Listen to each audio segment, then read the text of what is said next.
नमस्ते साथीहरू, सबैजना साथीहरूलाई टेक साथी युट्युब च्यानलमा धेरै धेरै स्वागत छ। मेरो नाम हो सन्तलाल तामाङ र आजको यस भिडियोमा चाहिँ म तपाईँहरूलाई हामीले कसरी हाम्रो मोबाइलबाट चाहिँ पठाउट गर्ने कसरी गर्न सक्छौँ, अनि पठाउटमा हामीले काम गऱ्यो भनेदेखि चाहिँ कतिको कमाइ हुन्छ, कसरी काम गर्ने, कसरी रजिस्टर गर्ने, त्यसैको बारेमा चाहिँ म तपाईँलाई यस भिडियो बनाउँदैछु र तपाईँहरूलाई यो भिडियो कस्तो लाग्छ हेर्नुहोला र मैले सकेको जति, मैले जानेको जति यस भिडियोमा चाहिँ जानकारी गराउनेवाला छु।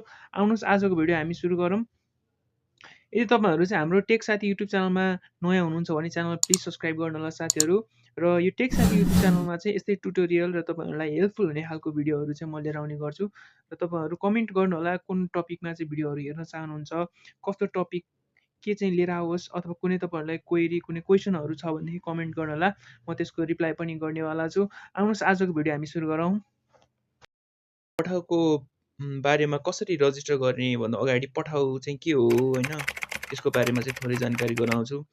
पठाउ भनेको चाहिँ एउटा फुड डेलिभरी एप हो। जसरी फुड मान्डु छ, भोज छ, पठाउ फुड पनि पठाउकै डेलिभरी गर्ने चाहिँ यसको ब्रान्च हो है। यसमा चाहिँ हामीले फुड डेलिभरी गरेर पैसा कमाउन सक्छौँ।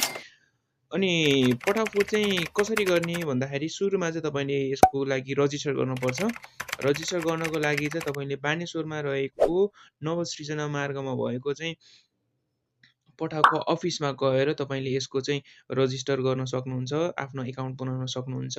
त्यहाँ गएर तपाईँले 1 दिन लाग्छ, तपाईँले मजाले चाहिँ त्यहाँ गएर बनाउन सक्नुहुन्छ। पठाउमा चाहिँ हामीले कतिको जति पैसा चाहिँ कमाउन सक्छौँ भनेर, पठाउमा चाहिँ 2 वटा तरिकाले चाहिँ हामीले काम गरेर चाहिँ कमाइ हुन्छ। एउटा भनेको चाहिँ डेलिभरी गरेको कमाउनुहुन्छ, अनि अर्को भनेको चाहिँ बोनस हो। यसो सबै गरेर तपाईँले महिनाको चाहिँ मजाले काम गर्नुभयो भनेदेखि 30,000 रुपियाँ जति चाहिँ मजाले कमाउन सक्नुहुन्छ है त। तपाईँले खट्नुभयो भनेदेखि योभन्दा बढी पनि कमाउन सक्नुहुन्छ। कसले गर्न सक्छ अनि के चाहिन्छ पठाउ फुडको लागि भनेर, अब पठाउ फुड गर्नको लागि चाहिँ तपाईँलाई एउटा भनेको नागरिकता चाहिन्छ, अर्को भनेको तपाईँको बैंक, कुनै पनि बैंकको एउटा चेक चाहिन्छ होइन, बैंकको चेक। अनि अर्को भनेको जुन प्यान कार्डको तपाईँलाई एउटा कपी चाहिन्छ होइन, कागज चाहिन्छ। प्यान कार्ड चाहिँ तपाईँले मोबाइलबाटै नागरिक एपबाट चाहिँ बनाएर त्यसलाई प्रिन्ट गर्न सक्नुहुन्छ। र अर्को भनेको चाहिँ तपाईँलाई पैसा चाहिन्छ। पैसा चाहिँ 2500 रुपियाँ लाग्छ। यो 2500 रुपियाँ चाहिँ तपाईँको पछि रिटर्न हुने खाले हो। यो चाहिँ हाम्रो जुन पठाउले दिने झोला हुन्छ, त्यो झोलाको ग्यारेन्टीको लागि चाहिँ राखेको। तपाईँले काम छोड्दाखेरि त्यो पैसा चाहिँ पाउनुहुन्छ। र अर्को कुरा गरौँ, अब पठाउ फुड चाहिँ कसले गर्न सक्छ? पठाउ फुड जसले पनि गर्न सक्छ। अनि यसको लागि चाहिँ तपाईँले हिँडेर पनि गर्न सक्नुहुन्छ, अथवा तपाईँसँग साइकल छ भने साइकलबाट पनि गर्न सक्नुहुन्छ, अथवा बाइक छ भने बाइकबाट पनि गर्न सक्नुहुन्छ। 3 वटा सिस्टम छ, तपाईँसँग जुन सजिलो हुन्छ तपाईँले त्यहीबाट गर्न सक्नुहुन्छ है त। अब चाहिँ रजिस्टर कसरी गर्ने कुरा भनौँ। यो 3टै कुराहरू लिएर होइन, जस्तो तपाईँको नागरिक प्यान कार्डको जुन कपी भयो, अनि अर्को भनेको बैंकको चेक भयो, पैसा पनि लिएर जानु होला। यति गरेर चाहिँ तपाईँले जुन पठाउ अफिस, त्यो अफिसमा जानु होला। त्यहाँ अफिसमा गएर चाहिँ फर्म भर्न दिन्छ तपाईँलाई। अनि रजिस्टर भइसकेपछि त्यो झोला दिन्छन्, जुन पठाउ फुड तपाईँले त्यो ब्याग देख्नुभएको होला, जहाँ चाहिँ तपाईँले खाना हाल्नुपर्ने हुन्छ, त्यो चाहिँ राख्नुपर्छ। त्यति राख्नुपर्छ। अनि त्यति पाइसकेपछि अनि तपाईँको मोबाइलमा चाहिँ उहाँहरूले एकाउन्ट बनाइदिनुहुन्छ। अनि एकाउन्टको पासवर्डहरू बनाएर तपाईँले मोबाइलमा दिनुहुन्छ। त्यसपछि तपाईँले चाहिँ काम गर्न सक्नुहुन्छ है त। अनि तपाईँले पठाउ फुड गर्नुभन्दा अगाडि चाहिँ तपाईँले पठाउ फुडको एउटा चाहिँ तपाईँले ट्रेनिङको क्लासमा चाहिँ बस्नुपर्ने हुन्छ। ट्रेनिङ क्लासमा चाहिँ तपाईँले कसरी चाहिँ हामीले पठाउ फुड गर्ने, अनि कस्तो तरिकाले चाहिँ कामहरू गर्नुपर्छ, के गर्नु हुँदैन, त्यो कुरा चाहिँ सिकाउँछ। तपाईँले यो चाहिँ 1 घन्टा अथवा 2 घन्टाको हुन्छ, तपाईँले लिनुहोला। अब सबै कुरा रजिस्टर भयो होइन। अब हाम्रो पठाउको हामीसँग पठाउको एकाउन्ट रेडी भइसकेको छ। अब हामीले काम कसरी गर्ने भन्दाखेरि सुरुमा चाहिँ अब हामीसँग झोला पनि छ, पठाउको ब्याग पनि छ, अब हामीसँग मोबाइल हुन्छ हो।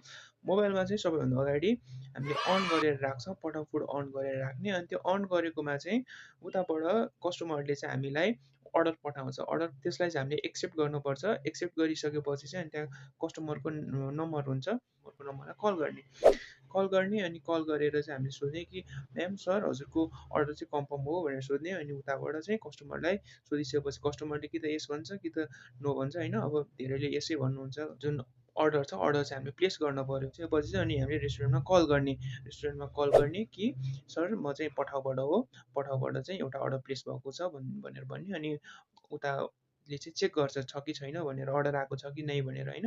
अनि त्यसपछि उनीहरूले हेर्छ ए आएको रहेछ, तपाईँको नाम के हो, तपाईँ राइडरको नाम के हो भनेर सोध्न सक्छ। अनि त्यसपछि हामीले त्यो जानकारी गराउने। ल अनि त्यसपछि उनीहरूले त्यो बनाउनु सुरु गर्छ। बनाउनु सुरु गरिसकेपछि चाहिँ हामी त्यहाँ गइसकेपछि चाहिँ हाम्रो जुन अर्डर स्लिप हुन्छ एउटा, अर्डर स्लिप भनेको चाहिँ हामीले त्यो लेखेर एउटा भाउचर जस्तो हुन्छ, वेबसाइट राखेर हामीले दिनपर्ने हुन्छ। त्यो दिइसकेपछि चाहिँ बनिसकेपछि हामीलाई दिन्छ। दिइसकेपछि उनीहरूले ह्यान्डओभर गरिदिन्छ। स्टार्ट गरिसकेपछि चाहिँ हामीले त्यो कस्टमरको लोकेसन देखाउँछ। अनि लोकेसनमा हामी पुग्ने होइन। लोकेसनमा पुगिसकेपछि चाहिँ अनि हामीले कस्टमरलाई कल गर्ने, सर म्याम म चाहिँ लोकेसनमा आइसकेको छु, लोकेसनमा छु भनेर। त्यसपछि चाहिँ हामीले कस्टमरलाई त्यो खाना ह्यान्डओभर गर्ने।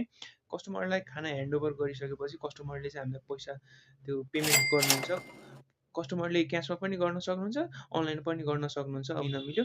त्यसपछि लिइसकेपछि चाहिँ अनि त्यो खाना चाहिँ हामीले डन गर्ने। डन गरिसकेपछि फेरि अर्को अर्डर आउँछ। हो यसरी चाहिँ हामीले मजाले चाहिँ गर्न सक्छौँ।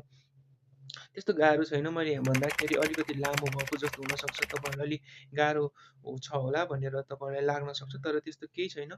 मजाले चाहिँ सजिलो छ, त्यस्तो धेरै गाह्रो पनि छैन, सकिन्छ। त्यसलाई पेमेन्ट गर्ने भन्दाखेरि अनलाइन पेमेन्ट गर्ने।